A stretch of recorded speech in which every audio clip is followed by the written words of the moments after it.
ने कहा महाप्रभु की आज्ञा नहीं है, बोले नहीं आप कृपा करो। तो श्रीवास को भी लगा कि ये तो बहुत सच्चा संत वैष्णव है, दूध पीता है। तो उन्होंने कहा चलो आप इस कमरे में छिप के बैठ जाओ। तो छिप के बैठ गए और महाप्रभु जी आए, भजन में मन नहीं लगे। वो कहे भाई कुछ तो है, कुछ तो है, कुछ तो है, चलो दोबारा करते हैं। फिर दोबारा किया, फिर भजन में मन नहीं लगा, दोबारा किया भजन में। फिर महाप्रभु बोले श्रीवास तुम देखो कुछ गड़बड़ी है यहाँ। तो श्रीवास ने कहा प्रभु एक बहुत अच्छे संत हैं, ब्रह्मचारी हैं, दूध पीते हैं, मैंने उनको छिपाकर बैठा लिया था। प्रभु ने कहा उसे बाहर करो।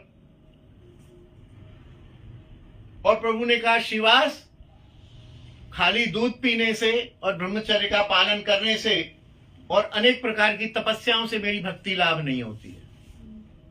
ये अपितु मैंने भी पढ़ा श्रीमद् भागवत की टीका में, जैसे एक बाबा है वो खड़े ही हैं साहब पिछले 40 साल से। अरे खड़े रहो तुम, खड़े होने से क्या भगवान मिल जाएंगे? कोई यदि हम तो बैठे ही हुए। अरे भगवान तो भगवत भक्ति से मिलेंगे। जैसे दूध पी रहे, पीते रहो, दूध पियो चाहे चाय पियो। जब भगवान का स्मरण ही नहीं है, भगवान का नाम जप नहीं है, भगवान की पूजा नहीं है, भगवान की सेवा नहीं है, गुरु धारण नहीं है, भक्ति या भगवान की प्राप्ति के जो साधन है उसमें कहीं नहीं लिखा है दूध पी के रहने वाले को भगवान मिल जाएंगे। 64 अंक भक्ति में किसी श्रवण कर लो, कीर्तन कर लो, सेवा कर लो, संत सेवा कर लो, जो साधन है उसमें दूध पियो। अरे दूध पियो चाहे चाय पियो चाहे घी पियो, खड़े रहो चाहे बैठ जाओ चाहे लेटे रहो चाहे कुछ भी करो, भगवान का उससे क्या संबंध है? अभी तो कहना नहीं चाहिए कि ये एक अहंकार पैदा हो जाता है। बोले मैं 40 साल से खड़ा हुआ हूं।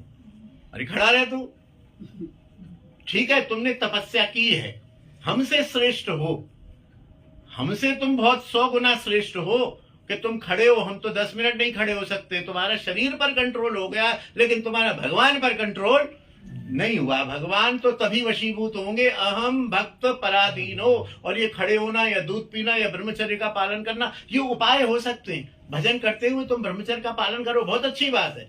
भजन करते हुए तुम दूध पियो, अन्न मत खाओ, बहुत अच्छी बात है। लेकिन केवल दूध पीने से तुम्हें भगवान नहीं मिलेंगे, ये भगवान महाप्रभु जी ने स्पष्ट कर दिया। इसी प्रकार किसी प्रकार की तपस्या मात्र करने से भगवत प्राप्ति नहीं होती, क्योंकि वह भक्ति की श्रेणी में नहीं है, बिल्कुल नहीं।